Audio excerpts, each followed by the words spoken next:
far a difference of an angle I am on.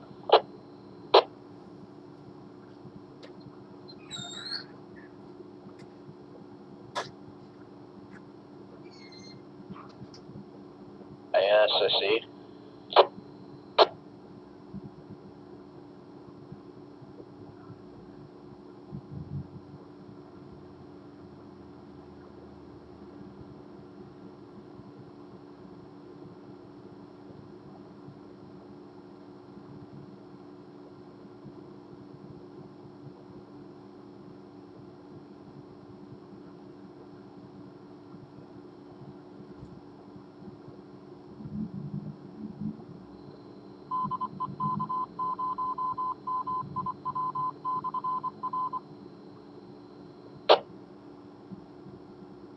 D0QU. Oh, heck, there he is. How's it going, Pat? KC0CNK. D0CNK. Doing pretty good there, Mike. Got done with my little project and just sipping on an adult beverage, taking it easy.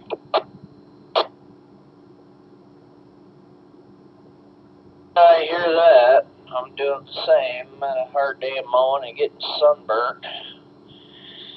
Wasn't going to weed whack, and I decided I'm already sweaty and grimy and crappy, so away we went. And yeah, that only took another 3.5 hours, and I didn't get it all done yet. The very back would have took a little more, but I said, heck with it.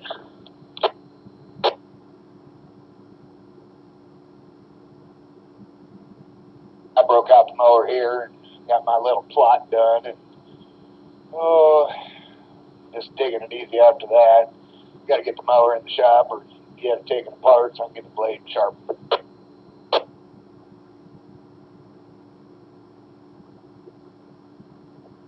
But sharp blades make a big difference. Somebody who knows how to sharpen them at the proper angle and not just grind them down to holy heck. I gotta get new blades for that Deutz Alice. Deutz Alice, the one I made the roller kit for, rebuilt the roller kit. I need to get new blades for that. The blades are pretty much trashed. Still works, doesn't cut the greatest though. It leaves a little bit of tough up here and there, but it mows the thick crap in the back without caring, you know, hitting the rocker. Because I got a 3-inch rock in the back on the south side of the shop, and I got junk growing up but in between it, and I need to load it up on some 2,4-D or Crop Smart, 2 gallons of it, but it's $50 for 2 gallon, and thin it out with some water and Total Vegetation Killer. Add a little Dawn dish soap to make it stick, and get a broadcast sprayer. My buddy's dad's got a tow behind broadcast sprayer with about a 6-foot span on it that I could spray back there to kill everything in between the rock, so I don't have to go around and spot spray it and drag along a 2-gallon hand sprayer. That'd be, you know, a lot more work, and I'm not into that. So I need to get that stuff and tow it behind one of the 4-wheelers back there and spray all that crap down. Because I'm not going to go out there and weed whack every little patch. That's just totally worthless. So that's where I take the mower back there and kind of leave the blades up a little bit high just to get it down from the 1-foot height that the junk is. So it would have been a great day to do it, you know, cut it and let it be fresh and then spray it and let it suck it in, and being as the sun was out, and they would have sucked that stuff right down in there and killed it. So just stuff I got to put into motion yet.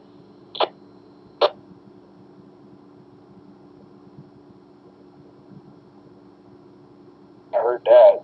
Yeah, I got mine taken care of. I still got to go out and get some of that Insta-Grow grass.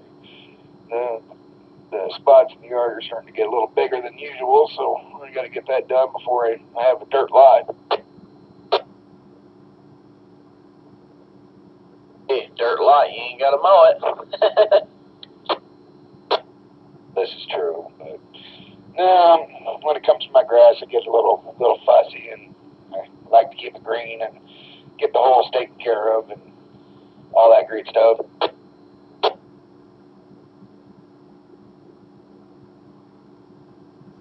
Yeah, totally understandable.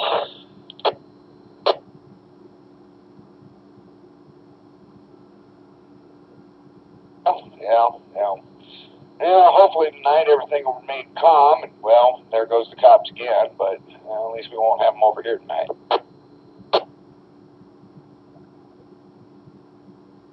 Yeah, Cinco de Mayo, till 12 o'clock anyways.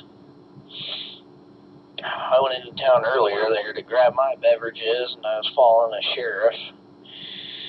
He pulled out of Sand Lake's parking lot there, so he must have been checking on up, see what was going on there. I had to follow him clear of town, and he went clear on through the center of town. I figured he was going to turn into the city maintenance building or something there to maybe swap out. Maybe it was shift swap or swap out, whatever, but he didn't. He just drove clear on up.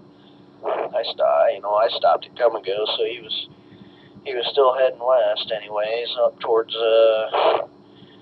up on Main Street there, so I don't know what his agenda was, but I'm glad he was in front of me. Truck's a little loud with a dual exhaust. You know, had that exhaust put on there 11 years ago, and the guy goes, "You're going to get a ticket," and knock on some wood here. I have been lucked out pretty dang good with that dual exhaust on that truck. Straight dual exhaust, no mufflers, no nothing, and no problems. Awesome. So, yeah, I'll take that. So, anyways, yeah, I'm glad he was in front of me. I just made Las Vegas, Nevada off of 20 meter off the disc cone.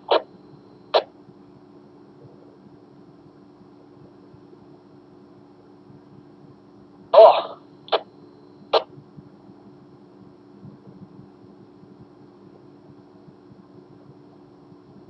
I'm planning to go to Des Moines tomorrow, see if I can race some heck or whatever you want to call it there on the 610 frequency down there. Got to go down there. My uncle wants me and everybody head down there for, I guess, barbecue tomorrow. So got everything taken care of today.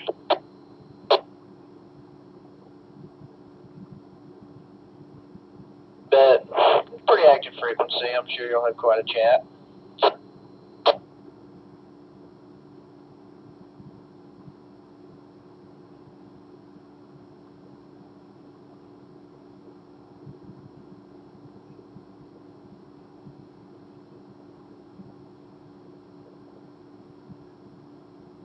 I'll find out Monday what they're going to be doing at work. It sounds like everybody's shifts are going to be changing, so more than likely, hopefully not, but these late night chats we usually have will be probably coming to an end, unfortunately. Oh man, that's bunk.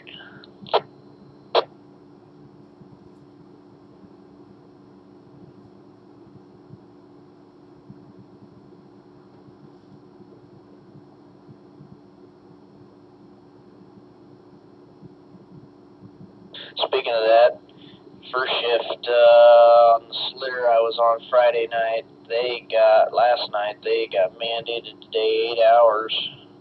Wonder how that went. One guy, my buddy does the DJing on the side, and he had a buddy of ours got married today. I was going to go down, but I realized I didn't have any my good clothes clean.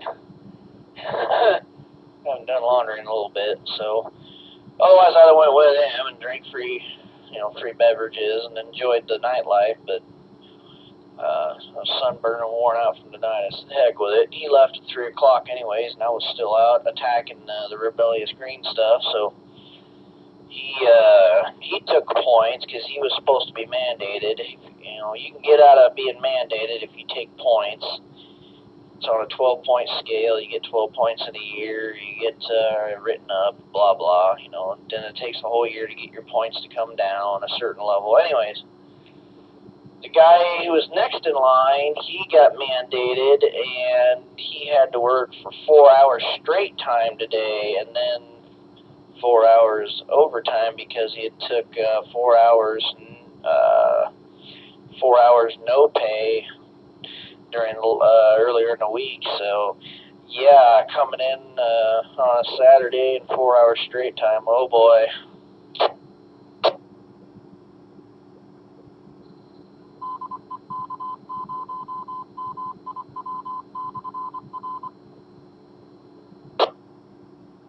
Yeah, you definitely know how it is to swap out regular hours for overtime. You know, that's the way they got it set up there. If you get overtime, they cut your hours during the week so they don't have to pay the overtime.